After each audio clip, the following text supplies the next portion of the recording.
สำนักวิปัสสนากรรมฐานวัดป่านาคูน้อยได้นำพาสาวพุทธแห่พระบางองค์จำลอง2 องค์และห่วมใส่บาตรก่อนเหตุพิธีสมโภชพา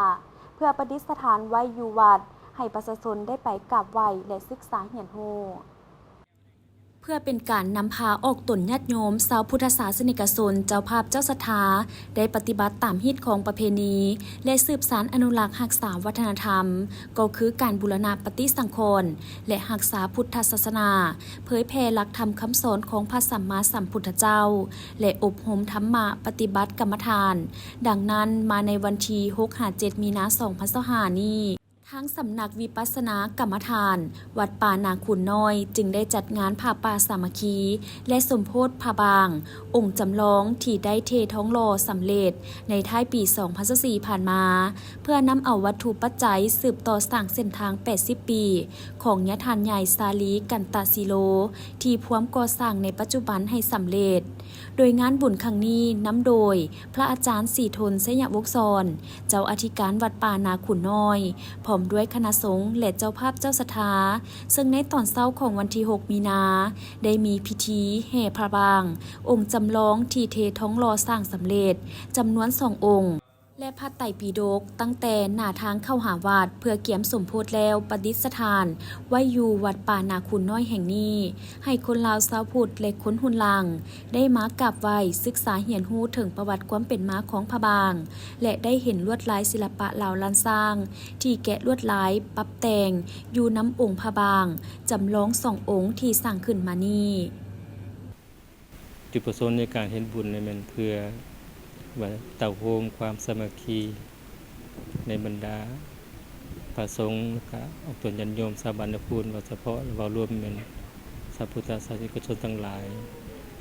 จุดประสงค์ที่2นี่มันเพื่อเป็นว่า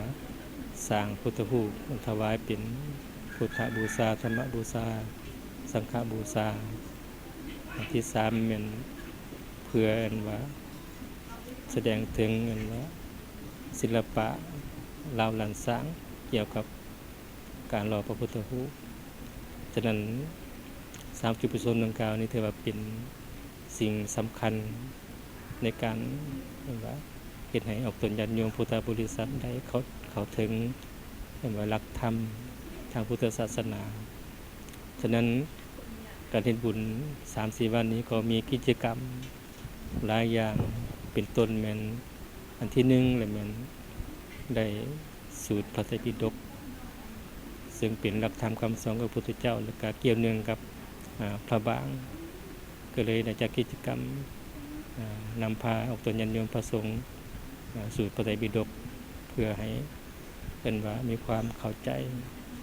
ในหลักคำสอนดังกล่าวที่2และแม่นได้อบรมนักเรียนชาวหนุ่มเยาวชนที่อยู่ในเมืองนาชทองให้ได้เข้ามาเรียนรู้ว่าธรรมะเพื่อให้เป็น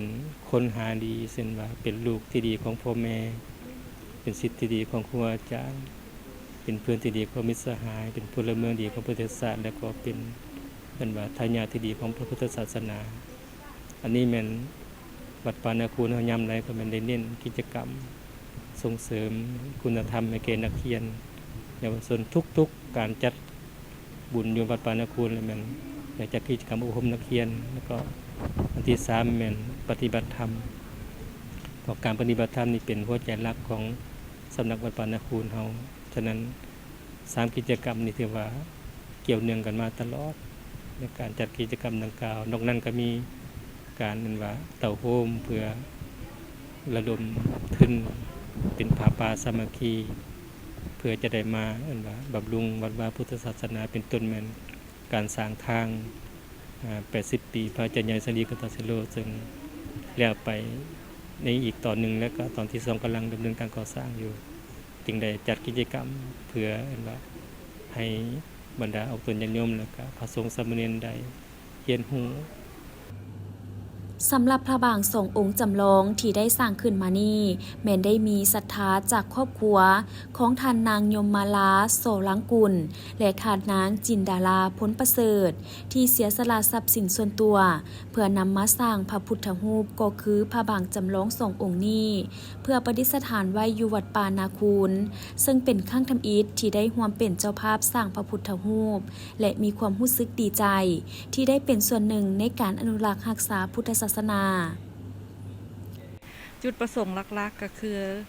พวกขน้อยมีความเลื่อมใสศรัทธาในพุทธศาสนาและก็เห็นว่าพระบางเป็นพระที่งดงามและมีประวัติความเป็นมาหลายพันปีเท่าที่ขน้อยศึกษามาคร่าวๆถ้าขน้อยว่าผิดก็ขอโทษขออภัยเพราะว่าพระบางนี้ถูกนำเข้ามาในยุคของพระเจ้าฟ้างมแน่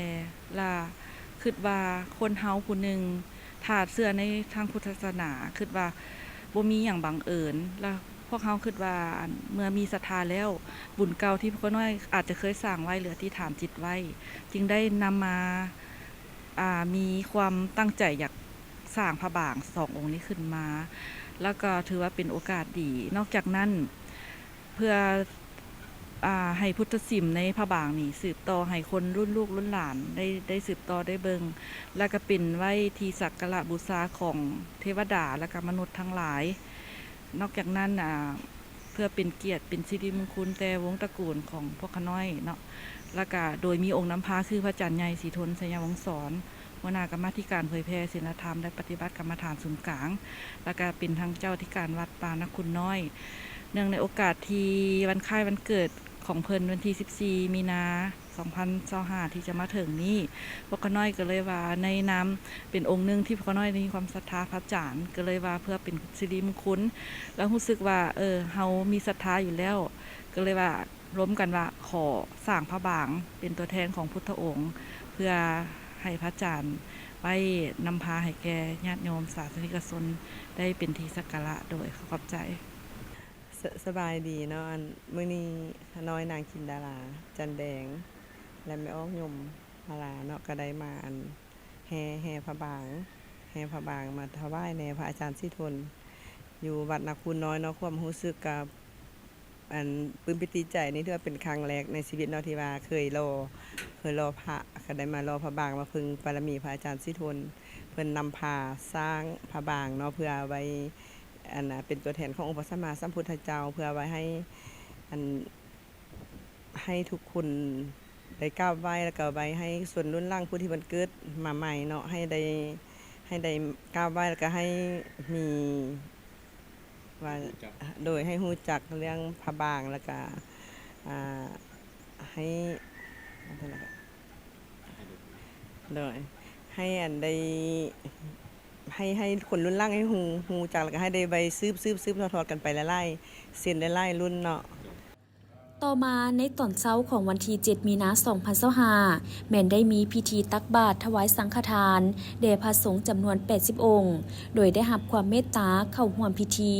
ของพระอาจารย์ใหญ่มหาน้อยสุเสนที่ปรึกษาศูนย์กลางองค์การพุทธศาสนาสัมพันธ์ลาวพระอาจารย์ดำรงพิมพ์จักรหัวหน้ากรรมาธิการต่างประเทศศูนย์กลางองค์การพุทธศาสนาสัมพันธ์ลาวพร้อมด้วยคณะสงฆ์จากศูนย์กลางนครหลวงจันทน์เมืองนาไซทองและวัดป่านาคุณน้อยเข้าร่วมฝ่ายฆราวาสเข้าร่วมโดยท่านสุริวัลย์พรหมมหาไสยเจ้าเมืองนาไซทองมีแนวราวสร้างชาติเมืองเจ้าภาพเจ้าศรัทธา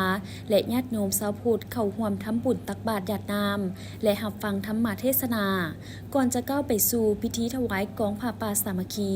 ในตอนบ่ายและร่วมพิธีสมโภชพระพุทธรูปก็คือพระบางองค์จำลอง2องค์ตลอดทั้งคืนของวันที่7มีนาและการจัดงานบุญครั้งนี้แม้จะได้สมทบทุนวัตถุปัจจัยจากญาติโยมที่มาร่วมทำบุญเพื่อนำไปสืบต่อสร้างทางเข้าหาวัดหรือถนน80ปีญาทานใหญ่สาลีกันตาสีโลที่พร้อมก่อสร้างในปัจจุบันนี้ให้สำเร็จ